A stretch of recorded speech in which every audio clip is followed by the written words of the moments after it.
To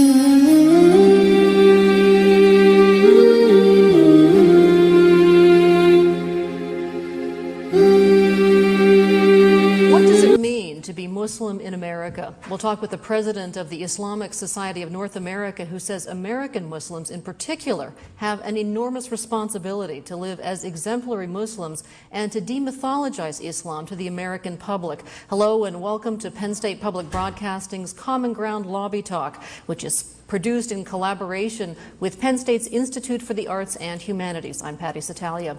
This is an open forum, and we invite dialogue between our special guest and our live audience. Let's begin with an introduction. Dr. Ingrid Mattson is the first woman president of the Islamic Society of North America, the post she was elected to in August of 2006. Raised Catholic in Canada, she converted to Islam at the end of her undergraduate studies, then traveled to Pakistan, where she worked with Afghan refugees. In 1999, she earned her Ph.D. in Islamic Studies from the University of Chicago and is now director of the Islamic Chaplaincy Program and professor at the McDonald Center for Islamic Studies and Christian-Muslim Relations at the Hartford Seminary in Connecticut. Thanks so much for joining us. Thank you. You converted from the Roman Catholic religion to Islam in your senior year in college. Converts are typically very passionate, and it's something that is very, very perplexing to many of us. Why did you convert? How did you become Muslim? Well, I think it's important to say that when I became a Muslim, when I encountered Islam, at that point I was an atheist or agnostic or maybe just simply indifferent, not someone who was interested in religion or even had God in my life in any way. I had left the Catholic Church, left faith behind as a teenager, and never really looked back. So for me, when I encountered Islam and embraced it, it was the way for me to bring God back into my life. And I did so because of the power of the Quran and reading that and what it said to me about my place in this creation. But you did describe yourself as a pious child, and it was a trip to Paris and then to Afghanistan to work with Afghan refugees where something happened. What was it that enhanced your vision of Islam? Well, I first met Muslims, as far as I know, when I studied in Paris one summer, where I grew up in Canada. I don't think I knew any Muslims or even heard anything about Islam. So I was very fortunate that the first Muslims I met were students from West Africa, mostly from Senegal, who were just remarkable human beings, very dignified in the midst of great prejudice that they suffered in Parisian society. I mean, very overt prejudice and racism, but they had a dignity and a generosity of spirit that really impressed me, and that made me want to know more about them and their background. Since then, I've realized that they come from a strong West African tradition of Islamic Sufism, which emphasizes a kind of openness to others and the importance of living spiritually in everyday life. And they certainly did that, and that really opened my heart. Interestingly enough, there are actually 2 converts in your family. You're one of 7, and you have an older sister who converted to Judaism. Tell us a little bit about that and what the reaction was in your household to this. Right. I guess my family really does have a bit of a different experience than most Canadian or American families, although as our society changes and integrates, I think this is becoming more common. My sister is significantly older than I am, and she met a Jewish man and fell in love and wanted to marry him. And for the sake of the family and their future children, decided that for her to embrace Judaism would be the best thing. I think that may be one of the reasons why my family was a little bit confused when I chose to become a Muslim, because no man was involved. It was my own choice as a spiritual choice. And that surprised them because I wasn't someone who seemed to be looking for a religion, so it kind of hit them out of the blue. And not knowing any Muslims or anything about Islam, they were concerned. They didn't know what this would mean for my life, so it took a little bit of time for them to be able to be comfortable with it, realizing that it was something that that I could live and have a good life with. Help us understand this. You have a doctorate in Islamic studies, and the two largest religions in the world, of course, are Christianity and Islam, both of which have divided. The Roman Catholic Church broke into various denominations, and Muhammad left no specific instructions about who should take over and lead the Islam, and the result was that split into two distinct groups, the Sunnis and the Shiites. What's the difference between the two, and does the Islamic Society of North America embrace both groups? Right. Well, the major difference between Sunnis and Shiites is a theological difference based on the idea of succession to the Prophet Muhammad, and specifically who is authorized to interpret the Quran and the Islamic principles authoritatively. Shiites believe that authority was passed down to specific individuals in the Prophet's family, whereas Sunnis believe that it's a collective responsibility of the community to struggle with these texts and precepts and come up with their own conclusion. The Islamic Society of North America is open to all Muslims.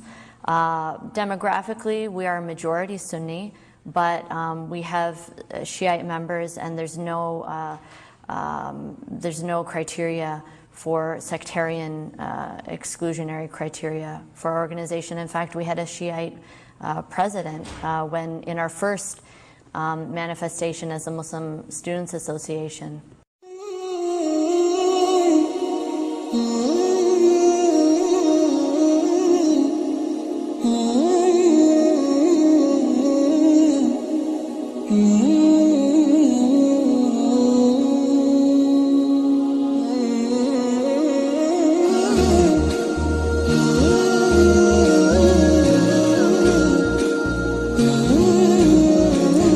Relationship between the Islamic Society of North America and Middle Eastern Muslims?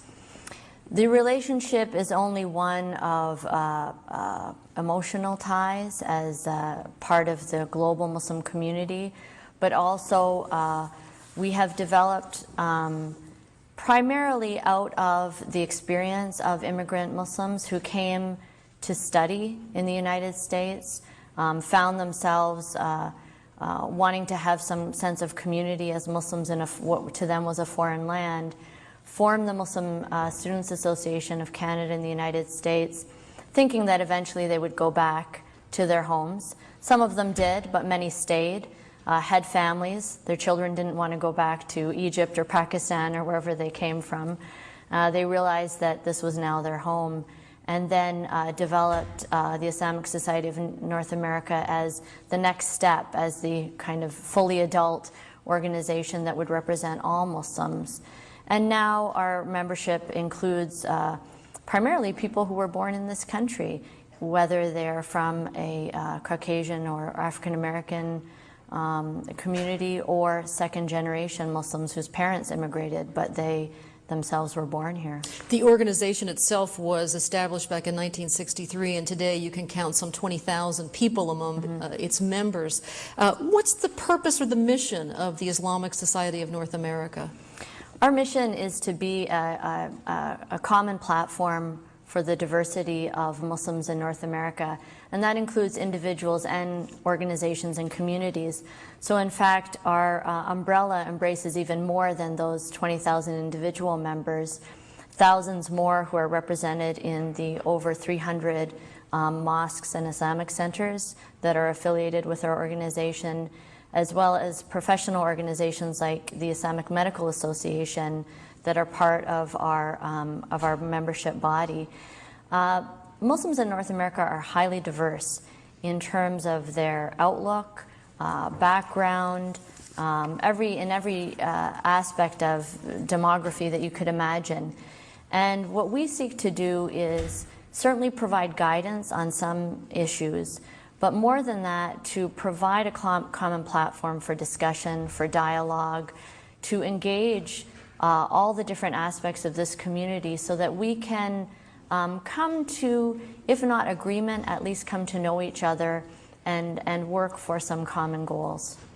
You were the vice president of the Islamic Society of North America for 5 years prior to being elected in August of 2006 as president. Many people look at this as maybe the starting point of something bigger, that the significance is not only that you're a woman, but also that you're a non-immigrant. What do you believe is the significance of your appointment?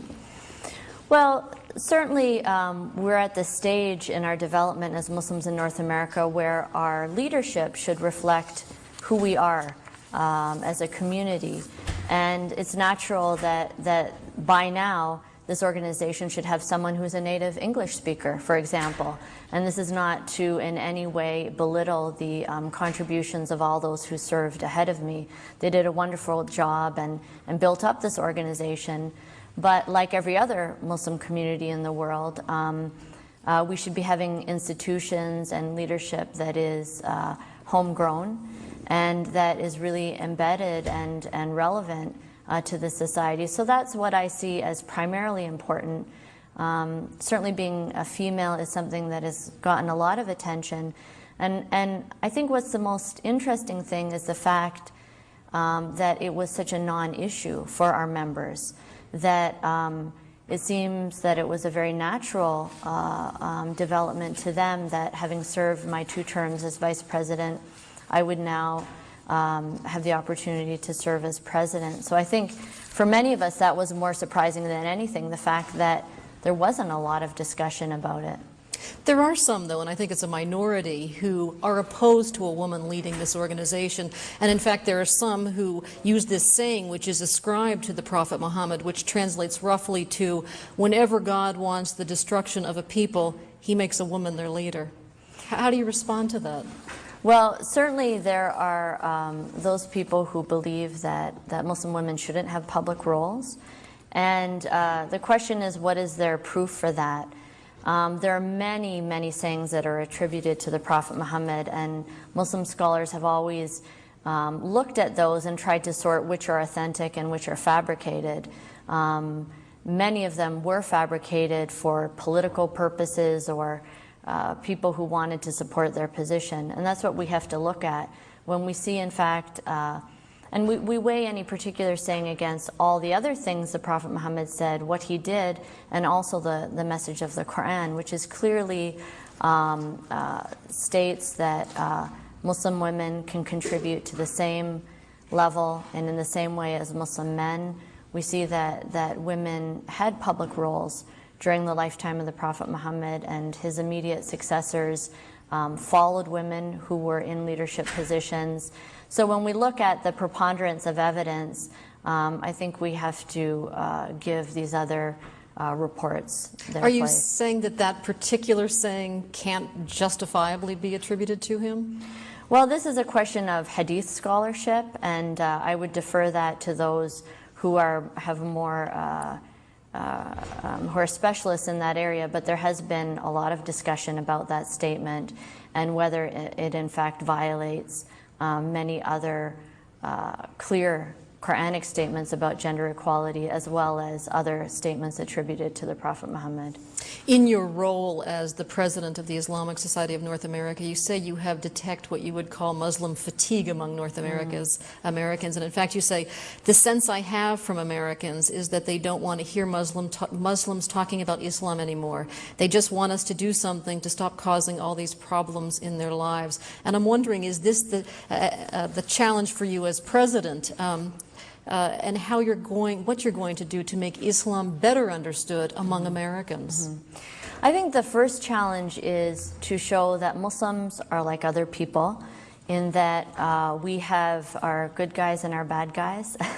There are criminals in Muslim societies, just as there are criminals in Christian societies. The United States has around 2 million people in jail, probably most of them Christian. So we don't judge people and a civilization and a religious community by the worst of them. And I think that's the real challenge, because Americans are naturally interested in the ways that Islam is impacting their lives. And the reality is that there were people, and there have been people, who have used Islam to justify violence and terrorism. and in particular, the terrorist acts of 9/11.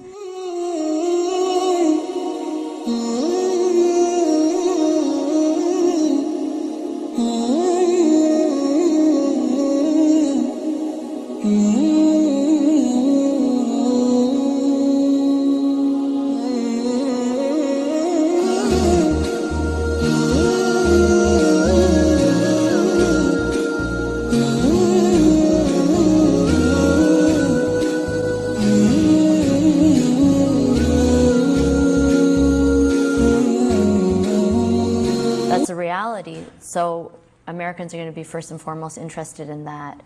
And they want Muslims to do something about it. We would love to do something about it.